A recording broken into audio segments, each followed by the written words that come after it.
OBC समाज हा या ठिकाणी माघार घेणार नाही, माघार घेणार नाही। आणि म्हणून आम्ही तुम्हाला विनंती करतो की या ठिकाणी या समाजाला, ओबीसी समाजाला आणि या दोन संघर्ष योद्ध्याला न्याय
विधानसभेचे विरोधी पक्ष नेते या ठिकाणी त्यांचं आगमन झालेलं आहे। आणि ज्यावेळेस घेण्याच्या कातडीच्या सरकारनं जाग येत नाही त्यावेळेस जाग आणण्याचं काम विरोधी पक्ष नेत्यांचं आहे। विरोधी पक्षाच्या नेत्यांच्या डोळ्यातून अश्रू गाळायला लागले या दोन ओबीसीच्या वाघाकडे बघून। म्हणून साहेब आमची तुम्हाला विनंती आहे, आता ओबीसी समाज हा या ठिकाणी माघार घेणार नाही, माघार घेणार नाही। आणि म्हणून आम्ही तुम्हाला विनंती करतो की या ठिकाणी या समाजाला, ओबीसी समाजाला आणि या दोन संघर्ष योद्ध्याला न्याय देण्याचं काम आपण करावं ही नम्र विनंती। चर्चा करके हम शांत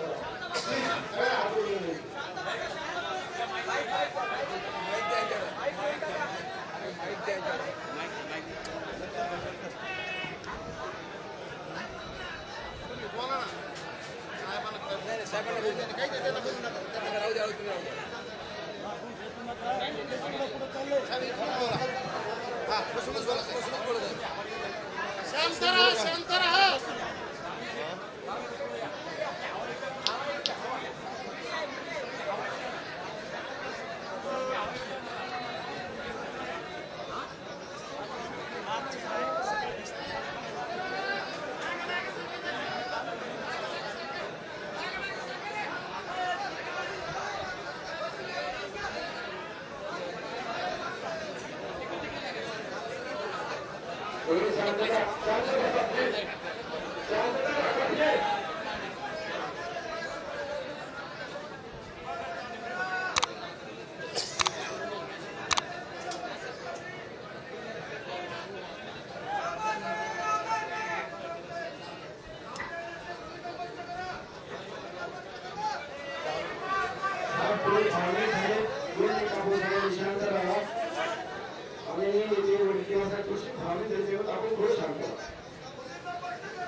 लाखे साहेबांना 3दा लढताना पाहिलं सर. सकाळपासून मी 3दा लढताना पाहिलं साहेब, कारण सरकार आमच्याकडे दुर्लक्ष करतंय. आमची तुम्हाला विनंती राहील की आपण असं पाऊल उचला की एक किंवा उद्या किंवा परवा दिवशी सरकारचं शिष्टमंडळ आमच्याकडे आलं पाहिजे. तर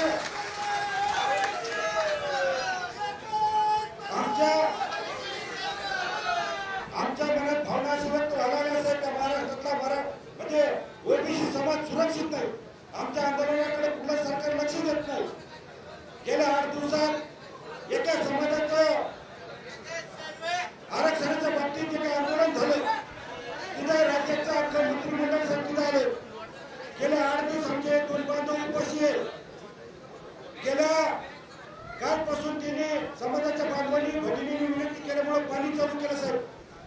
माझी आपल्याला एक नम्रतेची विनंती साहेब की आपण याच्यात आम्हाला फक्त आता तुम्ही भुजबळ साहेब, गोपीचंद पडळकर साहेब, जानकारी साहेब, पंकजाताई धनंजय मुंडे साहेब आपल्या एवढ्या लोकांकडून आम्हाला ओबीसीला आशा आहे साहेब आपली की आपण याच्यात आम्हाला काहीतरी सरकारला ओबीसी पुढे झुकवावं लागेल साहेब. आता तुम्हाला आमची विनंती साहेब आपण कोणातरी निर्णय घ्या.